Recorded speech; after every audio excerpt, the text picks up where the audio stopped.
여러분, 폴 트립이라는 사람이 있습니다. 미국의 유명한 목회 상담 학자인데 그가 쓴 책 가운데 은혜 묵상이라는 제목의 책이 있습니다. 그분이 그 책에서 이런 얘기를 하는 것을 보았습니다. 우리가 날마다 은혜를 찬양해야 한다라는 것입니다. 하나님의 은혜를 찬양하는 삶이 우리에게 날마다 필요하다라는 얘기입니다.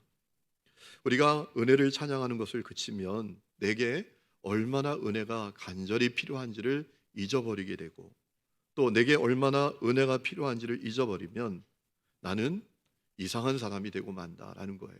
자기 자신을 실제보다 과대평가하는 교만한 사람이 되고 말 것이다 라고 했습니다. 여러분, 성경은 교만은 패망의 지름길이다 라고 하지 않았습니까? 저는 그 글을 읽으면서 먼저 그런 마음이 들었습니다. 그러기 위해서 먼저 전제가 필요하다. 어떤 전제가 필요합니까? 은혜가 얼마나 소중한지를 보는 눈이 우리에게 열려야 합니다. 내게 얼마나 은혜가 소중한지, 은혜 없이는 내가 한순간도 살아갈 수 없다라는 그 눈이 우리에게 열려야 합니다. 내가 은혜로 구원받은 존재다. 나는 지금도 은혜로 존재하고 있고 은혜로 살아가고 있다 라는 그 눈이 우리에게 열려야 날마다 은혜를 찬양하지 않겠는가 라는 얘기입니다. 여러분은 은혜가 필요하다고 여기십니까? 은혜라는 게 뭡니까? 받을 자격이 없는 사람이 호의를 입는 거죠. 나는 하나님의 은혜 없이는 한순간도 살 수 없어 라는 마음이 여러분에게 분명하신가요? 지금 여러분의 존재와 여러분의 삶이 하나님의 은혜 때문이다 라는 분명한 믿음이, 고백이 여러분에게 있으십니까? 은혜를 알지 못하고 교만한 상태에 이르러 있는 분들이 아니십니까? 여러분, 은혜를 참 몰랐던 사람이 있습니다. 누굽니까? 오늘 본문 속에서 만나는 느부갓네살이라는 왕입니다. 자, 느부갓네살 왕이 태평성대를 누리게 되었습니다. 어느 날 또 심상치 않은 꿈을 꾸게 되었습니다. 그가 첫 번째 꿈을 꾸었을 때로부터 약 20년 내지 30년 정도 지난 후였다라고 생각해 볼 수 있는 시간이었습니다. 두 번째 또 꿈을 꾸었는데 이 꿈 내용이 너무나 심상치 않은 겁니다. 여러분, 오늘 우리가 읽은 말씀 앞부분에 쭉 4장을 읽어보면 느부갓네살 왕이 꾸었던 꿈 내용이 나옵니다. 그가 꿈을 꿉니다. 땅 중앙에 한 나무를 봅니다. 이 나무가 얼마나 쑥쑥 자라는지, 왕성하게 자라는지 그 끝이 금방 하늘까지 닿았습니다. 아주 튼튼하게 자랐습니다. 그 잎이 너무나 아름답습니다. 열매가 풍성합니다. 얼마나 열매가 풍성한지 만민이 와서 먹을 정도였습니다. 더욱이 더 놀라운 사실은 짐승과 새들이 그 나무에 와서 다 깃들일 정도였습니다. 그런데 안타깝게도 하늘에서 순찰자가 내려옵니다. 그리고 그가 명령합니다. 나무 구루터기만 남겨놓고 잘라버리라 라는 거예요. 가지도 다 꺾어버리라 라는 얘기입니다. 그리고 그 나무에 깃든 짐승과 새들 다 쫓아버리라 라는 얘기예요. 아주 큰 소리로 명령합니다. 남은 구루터기는 쇠 줄로 꽁꽁 묶어서 들판에 던지고 들판에서 짐승 같은 마음을 갖고 짐승처럼 살게 해라 라는 명령이 들려옵니다. 그것이 느부갓네살 왕이 꾸었던 꿈 내용이에요. 여러분, 느부갓네살이 이 꿈을 꾸고 참 너무 마음이 불편해서 과거처럼 바벨론의 지혜자들을 다 모았습니다. 과거와는 달리 꿈 내용까지 다 알려주고 꿈을 해석하라고 했는데 여전히 해석을 못합니다. 그래서 다니엘이 불려온 겁니다. 그리고 다니엘이 그 꿈을 해석하게 된 겁니다. 다니엘이 꿈을 들어보니까 꿈 내용이 너무나 심상치 않아서 조심스럽게 해석을 합니다. 이런 해석을 합니다. 당신이 본 나무는 당신 자신이라는 거예요. 하늘까지 닿은 나무, 튼튼한 나무, 모든 사람이 와서 먹을 만한 열매가 풍성한 나무, 짐승과 새들이 깃들어져 있는 그 거대한 나무가 당신 자신이다. 느부갓네살 왕 당신 자신입니다 라는 얘기예요. 그런데 안타깝게도 느부갓네살이 무너지게 됩니다. 여러분, 이 나무가 거대하고 열매가 풍성하고 그리고 만민이 와서 먹고 새들과 짐승까지도 깃들였다라는 것은 느부갓네살이 가졌던 권세, 권위, 또 부귀 영화를 가리키는 것인데 그거 다 한순간에 잃어버릴 겁니다. 라는 얘기예요. 나무 밑둥까지 잘려나가고 또 가지도 다 깎여나가고 그리고 그 구루터기가 쇠줄에 칭칭 감겨서 들판에 버려져서 짐승처럼 살아가게 되는 것은 느부갓네살의 운명을 얘기하는 것이었다라고 했던 거예요. 여러분, 얼마 동안이나 그렇게 한다고 했습니까?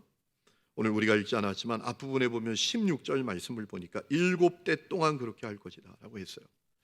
7대는 얼마의 시간이었을까요? 여기서 말하는 때라는 단어는 히브리어로 이단이라는 단어인데 이렇게 번역할 수 있습니다. 기간, 계절 이렇게 번역할 수 있어요. 그러니까 7대는 7년이라고 볼 수도 있지만 7계절이라고 볼 수 있다라는 거예요.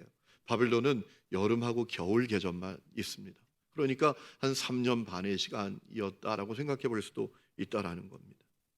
자, 오늘 말씀을 보니까 다니엘이 왜 느부갓네살에게 이런 일이 일어나는지를 이야기합니다. 하나님께서 지금 이 마음이 한껏 교만해져 있는 그 느부갓네살의 교만을 꺾기를 원하신다라는 거예요. 그 교만을 다루기를 원하신다는 거예요. 누가 정말 세계의 통치자인지, 누가 정말 세계의 권위자인지를 알려주시기를 원하신다라는 거예요. 여러분, 그 말씀이 오늘 우리가 읽은 말씀 그 앞부분 25절에 보면 있습니다. 이렇게 다니엘이 말합니다. 왕이 사람에게 쫓겨나서 들짐승과 함께 살며 소처럼 풀을 먹으며 하늘 이슬에 젖을 것이요 이와 같이 7대를 지낼 것이라. 그 다음에 나오는 말이 중요합니다. 그때에 지극히 높으신 이가 사람의 나라를 다스리시며 자기의 뜻대로 그것을 누구에게든지 주시는 줄을 아시리이다. 하나님께서 당신에게 시련을 주셔서 당신의 그 교만을 다루기를 원하신다는 거예요. 정말 누가 세상의 왕인지, 누가 주권자인지, 누가 세상의 통치자인지를 당신에게 똑똑하게 알려주시기를 원하신다는 거예요. 그래서 당신으로 하여금 내가 누리고 있는 태평성대, 내가 여러 나라에게 승리한 거, 그뿐만 아니라 내가 가진 이 왕권, 이것이 내가 쟁취해서 노력해서 얻은 것이 아니라 나의 능력으로 얻은 것이 아니라 하나님께서 당신에게 주신 것이다 라는 사실을 깨닫게 하신다라는 거예요. 그 일을 위해서 그렇게 하신다라는 겁니다. 여러분, 다니엘은 느부갓네살에게 그 다음에 조언과 충고를 전합니다. 덧붙입니다. 27절 말씀이죠. 그런즉 왕이여 내가 아뢰는 것을 받으시고 공의를 행함으로 죄를 사하고 가난한 자를 긍휼히 여김으로 죄악을 사하소서. 그리하시면 왕의 평안함이 혹시 장구하리이다 하니라. 왕이시여 제 얘기를 받으셔야 합니다. 제 조언과 충고를 받으셔야 합니다. 똑똑하게 들으셔야 합니다. 그리고 회개하셔야 합니다. 정의를 행하셔야 합니다. 가난한 자를 긍휼히 여기셔야 됩니다. 그러면 혹시라도 왕의 그 권위가 지속될 수도 있을 것입니다. 이렇게 얘기했다라는 얘기예요. 여러분, 그런데 느부갓네살은 어떻게 했나요? 오늘 말씀을 보면 그 답이 나오잖아요. 안타깝게도 느부갓네살 왕은 하나님의 계시를 무시합니다. 다니엘의 조언, 다니엘의 충고, 그거 다 받아들이지 않습니다. 그의 마음의 교만을 꺾지 않습니다. 결국 뼈아픈 시련을 겪게 됩니다. 오늘 본문 28절 보면 느부갓네살이 독백처럼 말합니다. 느부갓네살이 독백처럼 말하는 음성을 우리에게 들려주고 있습니다. 이 모든 일이 다 나 느부갓네살 왕에게 임하였느니라. 자신이 경고받았던 그 일이 자기에게 그대로 이루어지는 것을 보게 되었다라는 거예요. 성도 여러분, 저는 우리 하나님교회 성도들이 절대로 이와 같이 되지 않기를 축원합니다. 여러분, 많은 사람들이 살아가면서 이런 고백을 합니다. 아, 그때 그 얘기 들었어야 되는데. 아, 내가 그때 그 얘기 똑바로 들었어야 되는데. 이런 사람들이 많죠. 그럼 느부갓네살이 그 얘기하는 거예요. 내가 하나님의 계시 앞에 반응했어야 되는데, 내가 다니엘의 충고 조언을 받아들였어야 되는데, 그렇지 않아서 내게 주셨던 경고가 내게 그대로 다 이루어졌다. 라는 얘기예요. 여러분, 오늘 말씀에 그 내용이 나오죠. 느부갓네살이 꿈을 꾼 지 1년 정도 지났습니다. 12달이 지났습니다. 그가 왕궁 옥상을 거닐 때였습니다. 그의 왕궁 옥상에선 바벨론 제국이 다 한눈에 바라다 보였던 것 같습니다. 그 제국을 바라보면서 그가 혼잣말로 중얼중얼 거렸습니다. 그 얘기가 오늘 말씀 30절에 나오죠. 이 말씀은 오늘 여러분이 갖고 있는 개역개정 성경이 아니라 새번역 성경으로 제가 읽어드릴 텐데 아주 실감이 납니다. 이렇게 중얼거렸다라는 겁니다. 내가 세운 이 도성, 이 거대한 바빌론을 보아라. 나의 권세와 능력과 나의 영화와 위엄이 그대로 나타나 있지 않느냐. 마음이 한껏 교만했다라는 거예요. 왕궁 옥상에서 자기 제국을 바라보면서 야, 대단하다, 저 제국 대단하다. 내 능력 때문이지, 내 권위 때문이지, 내 지혜 때문이지, 내가 일으켜 세운 거지. 이런 말을 혼자 중얼중얼 거렸다라는 거예요. 여러분, 그때 하늘에서 음성이 즉시 들려왔습니다. 31절 말씀입니다. 느부갓네살 왕아, 내게 말하노니 나라의 왕위가 내게서 떠났느니라. 느부갓네살, 너 끝났어. 너 끝났어. 이 음성이 들려왔다라는 거예요. 너 이제 끝났어.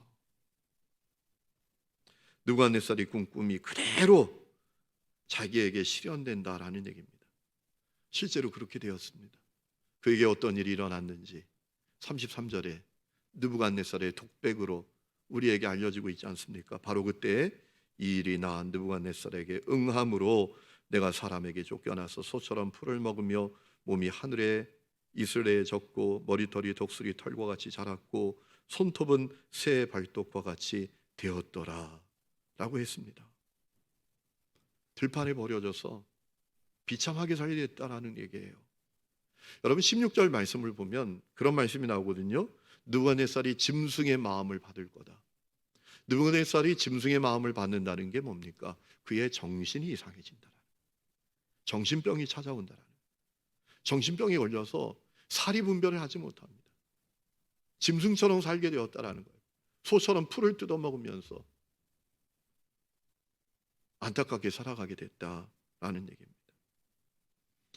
여러분, 오늘 말씀을 보면서 저는 이런 생각을 갖게 됩니다.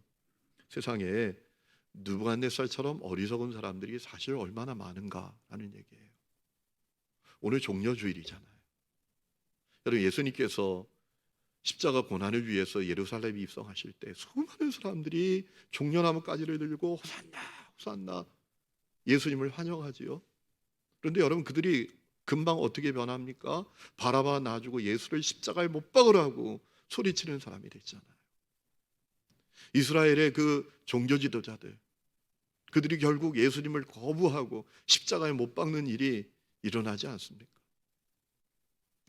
여러분, 왜 그런 일이 일어났을까요? 아주 중요한 이유가 있습니다. 이스라엘 백성들이 자기들이 은혜로 사는 존재임을 깨닫지 못한 거예요. 자기들의 역사는 은혜의 역사였다라는 사실을 깨닫지 못했기 때문입니다. 여러분, 이스라엘의 역사는 은혜의 역사 아닙니까? 하나님께서 어느 날 아브라함을 불러서 너로 말미암아 큰 민족을 이루겠다라고 말씀하셨습니다. 여러분, 아브라함의 후손 야곱 때 야곱 가족이 애국으로 가서 정말 큰 민족이 되지 않습니까? 그들이 거기서 또 압제를 받지 않아요? 그때 하나님께서 기적적인 역사로 그들을 구출하시지 않습니까? 홍해를 가르십니다. 애굽의 장자를 치십니다. 기적적으로 인도를 하십니다. 누가 그런 역사를 경험합니까? 하나님께서 어느 민족에게 그렇게 특별하게 대하십니까? 그들이 출애굽했습니다. 그들이 시내산에 도착했을 때 하나님께서 그들과 언약을 맺으십니다. 이스라엘 백성들과 하나님은 약속의 백성이 되도록 하십니다. 세계가 다 나에게 속해 있다. 너희가 내 말을 잘 들으면 너희는 내게 대하여 제사장 나라가 될 것이다. 하나님이 책임져 주시는 나라가 된다라는 얘기입니다. 그리고 하나님을 예배하는 법, 하나님을 섬기는 계명까지 그들에게 다 알려주셨어요. 그리고 광야길을 갈 때 40년 동안 그들을 철저하게 보호하시고 인도하셨어요. 여러분, 그들이 광야에서 받은 은혜가 정말 놀랍습니다. 어떤 사람이 친절하게도 계산을 해봤답니다. 여러분, 이스라엘 백성들이 출애굽할 때 광야에서 그 길을 가던 이스라엘 백성들이 남자 장정만 60만 명이다라고 했습니다. 여성들과 아이들까지 다 합하면 좋기 250만 명은 넘을 겁니다. 그들과 수많은 가축들도 함께 있다라고 했습니다. 한 가정에 가축 2마리, 3마리씩만 있다고 생각해 보면 가축만 해도 500만 마리입니다. 엄청난 숫자입니다. 어떤 분이 그들이 하루에 먹었던 물, 하루에 먹었던 음식을 친절하게 계산을 해봤더니 물은 하루에 14억 리터가 필요했대요. 음식은 하루에 1만 톤이 필요했대요. 여러분 1만 톤 음식이 별로 이렇게 실감이 안 나시죠? 1톤 트럭 10,000대가 음식을 싣고 온다고 생각해 보세요. 여러분 앞에 지나가고 있다고 생각해 보세요. 1톤 트럭 10,000대가. 여러분 이스라엘 백성들에게 날마다 하나님께서 그 먹을 거리를 공급해 주셨다. 엄청난 은혜입니다. 그뿐만 아닙니까? 가나안 땅에 도착하게 하십니다. 가나안 땅을 그들에게 주십니다. 그뿐만 아닙니까? 그들에게 사사들을 보내서 하나님을 끝까지 떠나게 하시지 않게 만드십니다. 그뿐만 아닙니까? 그들에게 다윗과 솔로몬 같은 훌륭한 왕들을 주셔서 성전을 만들게 하시고 하나님을 예배하게 하시고 번영하게 하십니다. 그런데 이스라엘 백성들은 말이죠, 그 하나님의 은혜를 깨닫지 못해요. 오히려 하나님을 떠나고 타락하고 우상 숭배합니다. 회개하라고 외치던 선지자들이 죽입니다. 핍박합니다. 심지어 예수님까지도 거부하잖아요. 예수님까지도 십자가에 못 박아 죽이잖아요. 여러분 예수님께서 마가복음 1장을 보면 공생이 시작하시면서 첫 번째 하셨던 말씀이 뭡니까? 때가 찼다. 하나님의 나라가 가까이 왔다. 그러니 회개해야 된다. 복음을 믿어야 된다. 그런데 거부했어요. 예수를 십자가에 못 박아 죽였어요. 그들이 이스라엘 백성들이에요. 여러분 이스라엘 백성들은 자기들의 역사가 은혜의 역사다라는 사실을 모르는 사람들이었어요. 자기들이 은혜로 존재한다라는 사실을 깨닫지 못했어요. 그래서 그렇게 되고 만 겁니다. 근데 여러분 이런 생각을 한번 해보신 적 있으십니까? 그럼 나는 어떤가? 나는 하나님의 은혜를 알고 있나? 나는 은혜로 존재하고 있고 나는 은혜로 살고 있는 사람이다 라는 사실을 나는 정말 분명히 깨닫고 있나? 라는 얘기입니다. 여러분 이제 내일부터 고난주간이 시작이 되잖아요. 우리가 고난주간 왜 보냅니까? 우리가 사순절을 지키고 고난주간을 보내는 이유가 뭡니까? 이런 것 아니겠습니까? 내가 은혜로 구원받았고 내가 은혜로 사는 자다라는 사실을 잊지 않기 위해서 아니겠습니까? 우리가 사순절을 100날 지키고 고난주간을 100번 지켜도 내가 은혜로 구원받았다. 내가 받은 은혜는 놀라운 은혜이다. 그리고 나는 지금도 은혜로 살고 있다 라는 사실을 깨닫지 못한다면 이 사순절 고난주간 아무 의미 없는 것 아니겠습니까? 여러분 우리가 주께 받은 은혜가 얼마나 놀라운 은혜입니까? 이 구원이라는 것도 얼마나 놀라운 은혜의 선물입니까? 여러분 사람은 하나님의 형상대로 창조되었습니다. 하나님 안에서 행복하게 살도록 지음을 받았습니다. 그런데 문제는 사람이 하나님을 떠납니다. 하나님을 뿌리칩니다. 오히려 사단의 유혹을 쫓아서 죄짓습니다. 타락합니다. 그래서 벌어진 문제가 뭡니까? 하나님과 분리되었어요. 여러분 사람이 하나님과 분리되어서 어떻게 삽니까? 물 떠나서 살 수 있는 물고기가 있습니까? 절대로 물고기는 물 떠나서 살 수 없죠. 사람은 하나님 떠나서 살 수 없습니다. 하나님과 분리되어서 존재할 수 없습니다. 살아도 사는 게 아닙니다. 살아도 참된 만족과 행복이 없습니다. 하나님과 분리된 인상은 여러분 그가 어떤 것을 누리든 어떤 성취를 하든 어떤 것을 소유하든 결정적으로 그 마음은 공허합니다. 고독합니다. 고통입니다. 평생 죄와 저주가 고통 가운데 살게 됩니다. 그러다가 죽고 심판받고 멸망받고 지옥불에 떨어지게 된 인생이 인간의 인생 아닙니까? 그런데 여러분 그 인생을 하나님께서 긍휼히 여겨주셔서 독생자를 보내주셨어요. 하나밖에 없는 독생자를 성육신하게 하셨습니다. 예수께서 십자가에 매달린 대속제물이 되셨습니다. 죄는 내가 졌는데 죄값은 십자가에 매달린 예수님께서 다 치르신 것입니다. 예수님께서 죄에 대한 하나님의 요구를 다 충족시키셨어요. 죄에 대한 하나님의 요구는 뭡니까? 진노입니다. 고통입니다. 저주예요. 멸망이에요. 죽음이에요. 여러분, 내가 그 대가를 치러야 되는데 예수님께서 십자가에 매달려서 그 대가를 다 치르셨어요. 우리를 의롭게 하셨어요. 예수 십자가 보혈로 우리를 정결하게 하셨어요. 새로운 피조물 되게 하셨어요. 하나님을 아빠 아버지라 부를 수 있는 자녀가 되게 하셨어요. 오늘 세상 떠나도 천국에서 눈뜰 수 있는 하나님의 자녀가 되게 하셨어요. 아멘이십니까? 여러분, 이런 생각 한번 해보세요. 사람들은 영원히 살 것처럼 삽니다. 사람들이 이 땅이 전부인 것처럼 살아갑니다. 죽음과는 상관이 없을 거라고 생각합니다. 그런데 여러분, 어느 날 병원에 갔더니 의사 선생님이 자기를 바라보면서 3개월 남았습니다 라고 해보세요. 다리가 후들거립니다. 소망이 없는 사람, 예수 십자가 보혈로 새로운 피조물 되고 하나님의 자녀가 되고 오늘 세상 떠나도 천국에서 눈뜰 수 있는 그런 소망이 없는 사람은 비참한 인생이 되는 거예요. 여러분, 놀라운 사실은 그 놀라운 구원을 하나님께서 우리에게 은혜로 주셨잖아요. 우리가 아무 자격 없고 공로 없고 아무것도 한 것이 없는데 은혜로 주셨잖아요. 에베소 2장 8절에 보면 너희는 그 은혜에 의하여 믿음으로 말미암아 구원을 받았으니 이것은 너희에게서 난 것이 아니고 하나님의 선물이다 라고 했어요. 우리가 놀라운 선물, 구원의 선물을 은혜로 받았다라는 거예요.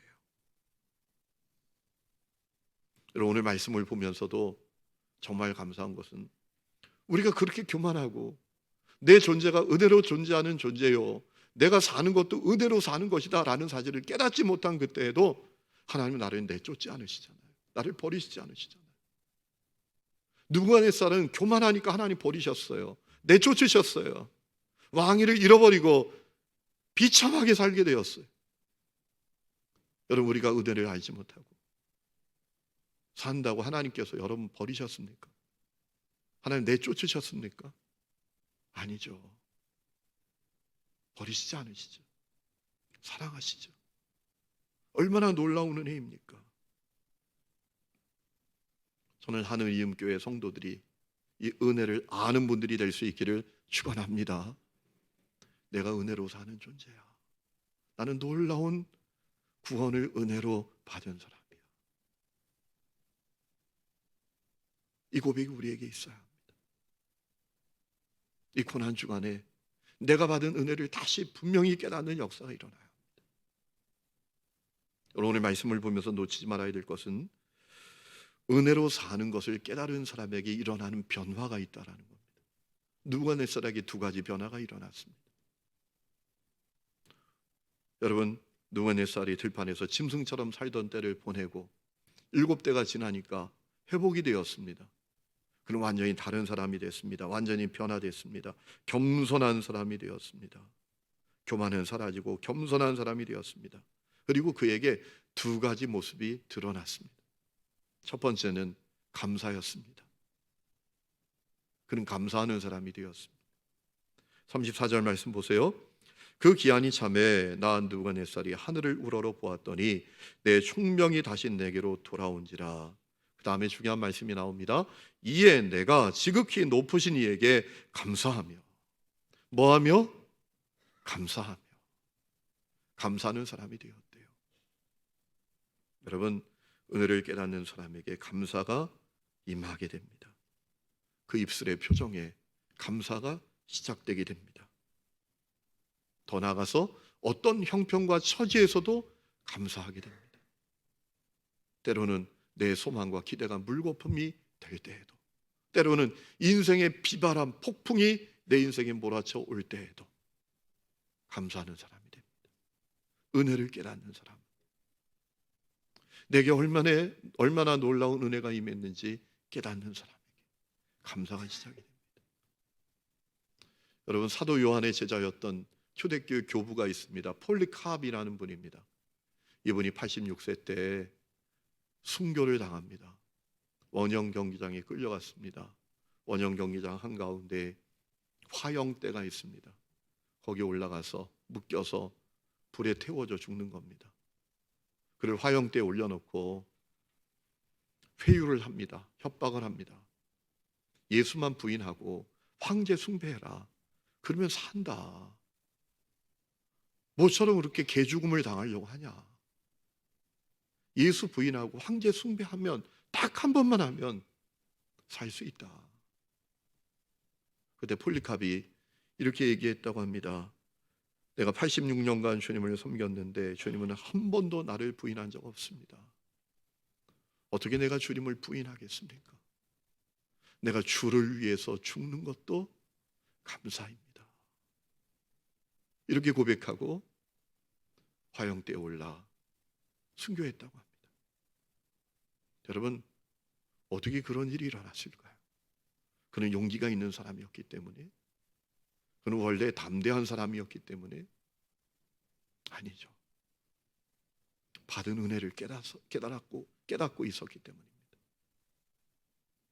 내가 은혜로 존재하게 되었다라는 사실을 알고 있었기 때문입니다. 그래서 죽음 앞에서도 감사하게 되었던 것이죠. 여러분, 은혜를 깨닫는 사람에게 일어나는 또 하나의 모습이 있습니다. 예배입니다. 예배. 오늘 34절 다시 보시죠. 그 기한이 참에 나 느부갓네살이 하늘을 우러러 보았더니 내 총명이 다시 내게로 돌아온지라. 이에 내가 지극히 높으신 이에게 감사하며, 그 다음에 중요한 말씀이 나옵니다. 영생하신 이를 찬양하고 경배했다라고 했습니다. 주님을 예배했다라는 거예요. 여러분, 은혜를 깨닫는 사람은 예배하는 사람이 됩니다. 은혜를 깨닫는 사람은 예배하되 그 예배가 달라지는 일이 일어납니다. 무미건조한 예배가 아니라 마음을 다하는 예배를 드리게 됩니다. 의무방어로 예배하는 예배가 아니라, 그저 예배 시간에 와서 졸다만 가는 그런 예배가 아니라 영과 진리로 예배하고 뜨겁게 예배하게 됩니다. 시간이 되면 예배하고 그렇지 않으면 예배하지 않는 그런 예배가 아니고, 형편이 되면 예배하고 그렇지 않으면 예배하지 않는 그런 사람이 아니라, 어떤 형편과 처지에서도 뜨겁게 예배하는 사람이 됩니다. 여러분, 37절 말씀을 보니까 느부갓네살이 하늘의 왕을 찬양하며 칭송하며 경배했다라고 했습니다. 찬양, 칭송, 경배라는 말을 반복하면서 뜨겁게 예배했다라는 얘기죠. 여러분, 오늘 여러분은 뜨겁게 예배하는 사람입니까? 그저 냉랭하게 무덤덤한 마음으로 예배하는 분들이십니까? 지난 금요일 날 새학기 기도회가 있었잖아요. 금요 성령 집회, 우리 신입생들 축복하고 새학기를 맞는 우리의 자녀들을 축복하는 기도회를 가셨는데, 그때 찬양 인도를 우리 교육부 사역자들과 어린이, 청소년, 청년들이 함께 했어요. 여러분, 지난주 금요 성령 집회 때 함께 기도하셨던 분들은 그 찬양 같이 했던 어린이 기억나시죠? 예쁘장하게 생겨서, 단아하게 생겨서 전사님 옆에 앉아서 찬양 인도했던 어린이, 이름이 박나윤이라는 어린이에요. 참 찬양하는 모습이 너무너무 예쁘더라고요. 제가 제 아내에게 쟤는 누구지? 라고 했더니 제 아내가 저에게 놀라운 이야기를 해주는 거예요. 그 아이가 얼마나 예배를 뜨겁게 사랑하는지. 코로나가 시작되기 전에 일가 친척들과 함께 온 가족이 강원도로 여행을 갔었대요. 그 아이가 놀이동산, 물놀이동산이 있는 그런 막 워터피아 같은 엄청난데 놀러 간 거예요. 얼마나 놀고 싶어요. 매일매일 놀고 싶죠. 그런데 주일을 앞두고 이 아이가 엄마 아빠를 쪼르기 시작했다라는 거예요. 나 내일 예배 드리러 가야 된다. 나 내일 예배 드리러 가야 된다고. 하늘 임교회로 예배 드리러 가야 된다. 얼마나 졸라대는지. 결국 아빠가 항복하고 아빠가 먼저 그 아이를 데리고 올라왔다. 그래 와서 예배를 드렸다. 제 아내가 여보, 그 아이가 그런 아이예요. 제가 그 아이를 위해서 기도했어요. 하나님 그 믿음 변함없게 하시고 그 아이를 주님이 붙들고 이 시대에 존귀하게 사용해 주시옵소서. 여러분, 그 아이가 왜 그렇게 했을까요? 그 마음에 은혜가 임했어요. 뜨겁게 예배하는 거예요. 오늘 여러분은 뜨거운 마음으로 예배하고 계시나요? 은혜를 깨닫는 사람은 뜨겁게 예배하는 사람이 됩니다. 여러분, 어거스틴이 했던 얘기가 있습니다. 어거스틴이 이런 얘기를 했습니다. 하나님은 이 세상에 나 혼자만 존재했을지라도 나를 위해서 예수님이 이 땅에 보내셨을 것이고, 예수님은 나를 위해서 십자가에 매달려 죽으셨을 것이다. 여러분, 우리가 그런 은혜를 받은 사람들이죠. 우리가 도대체 뭐라고 말해요? 우리가 무슨 자격이 있고 무슨 공로가 있다고? 할 수 없는 죄인들인 우리 자신을 위해서 그 놀라운 은혜를 베풀어 주셨다라는 사실을 보는 눈이 열리면 그냥 예배할 수 없어요. 형편되면 예배하고, 시간 되면 예배하고, 아니면 말고, 이럴 수가 없어요. 뜨겁게 예배하는, 생명 다해 예배하는. 여러분, 그렇게 뜨겁게 하나님을 예배하는 사람에게 드러나는 것이 있죠. 뜨겁게 사람을 사랑하게 되는 거예요. 여러분, 하나님을 뜨겁게 예배하는 사람치고 사람을 뜨겁게 사랑하지 않는 사람은 없습니다. 받은 은혜를 깨닫고 뜨겁게 예배하는 사람은 뜨겁게 사랑하는 사람이 됩니다. 하나님과의 수직적인 관계에서 받은 은혜를 깨달은 사람은 수평적인 관계에서 놀라운 변화가 일어납니다. 사랑하며 살게 됩니다. 뜨겁게 사랑하는 사람이 되게 됩니다. 내가 받은 그 은혜가 나를 사랑의 사람으로 만들어버리는 거예요. 그 사람이 원래 그래서 사랑하는 게 아니라 그가 받은 은혜가 그 사람을 사랑의 사람으로 만들어버리는 거예요. 골로새서 3장 13절에 이런 말씀이 있죠. 누가 누구에게 불만이 있거든 서로 용납하며 피차 용서하되 주께서 너희를 용서하신 것처럼 너희도 그리하라. 여러분, 은혜를 깨닫지 못하는 사람은 이 말씀이 그저 무거운 의무예요. 내 마음을 짓누르는 의무예요. 내 은혜를 바라보는 눈이 열리면, 은혜를 깨닫게 되면 이 말씀이 사라지는 말씀이 됩니다. 성도 여러분, 내일부터 고난주간이 시작이 됩니다. 이 고난주간 그저 심각한 표정 짓고 우울한 찬양 부르면서 보내는 주간이 되어선 안 됩니다. 내가 얼마나 놀라운 은혜를 입었는가, 얼마나 놀라운 구원의 선물을 받았는가, 내가 은혜로 존재하고 있는가, 이 사실을 보는 눈이 열리는 주간이 되어야 합니다. 그래서 감사하고 뜨겁게 예배하고 뜨겁게 사랑하는 삶이 우리에게 열려야 합니다. 그것이 주님께서 기뻐하시는 고난주간인 것입니다. 오늘 이 은혜가 우리 하늘 이음의 모든 성도들에게 있기를 주의 이름으로 축원합니다. 우리 시간에 찬양 부르고 기도하는 시간을 갖겠습니다. 시작된 내 우리 주님의 능력이 나의 삶을 다스리고 새롭게 하네, 자유하네. 여러분, 이 찬양이 여러분의 찬양이 될 수 있도록 은혜로 말미암아 이 찬양의 가사가 여러분에게 시작될 수 있도록 우리 함께 찬양을 부르겠습니다. 시작된 내 우리 주님의 능력이 나의 삶을 다스리고 새롭게 하네, 자유하네. 죄와 사망으로부터 나의 삶은 변하구나. 충만하네.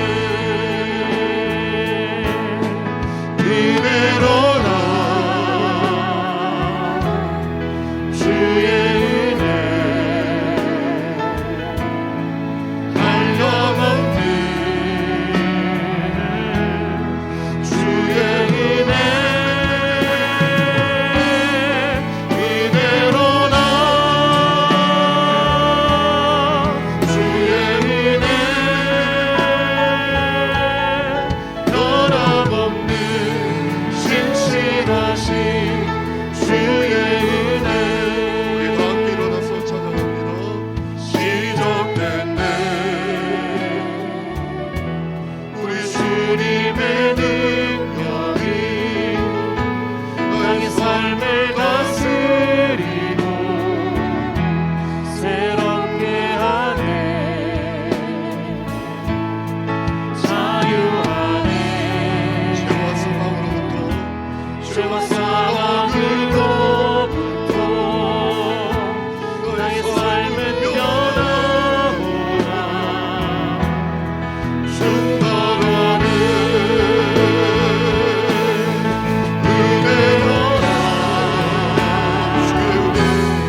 고난 주간을 맞이합니다. 그저 엄숙한 표정 짓고 우울한 찬양이나 부르고 보내는 주간이 고난의 주간이 아니라 내가 얼마나 놀라운 은혜를 받았는지, 내가 지금 은혜로 존재하고 있음을 깨닫는 주간이 되기를 원하시는 주님, 우리에게 받은 은혜를 바라보는 눈이 열리게 하여 주시옵소서. 주여, 우리를 묶고 있는 모든 묶임들이 풀리기를 원합니다. 의심은 떠나가기를 원합니다.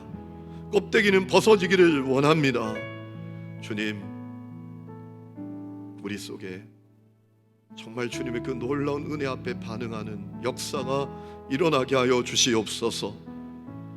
은혜를 깨닫는 자에게 일어나는 감사가 시작되게 해주시고, 뜨거운 예배가 시작되게 해주시고, 간절히 기도하기는 뜨거운 사랑이 시작되게 하여 주옵소서.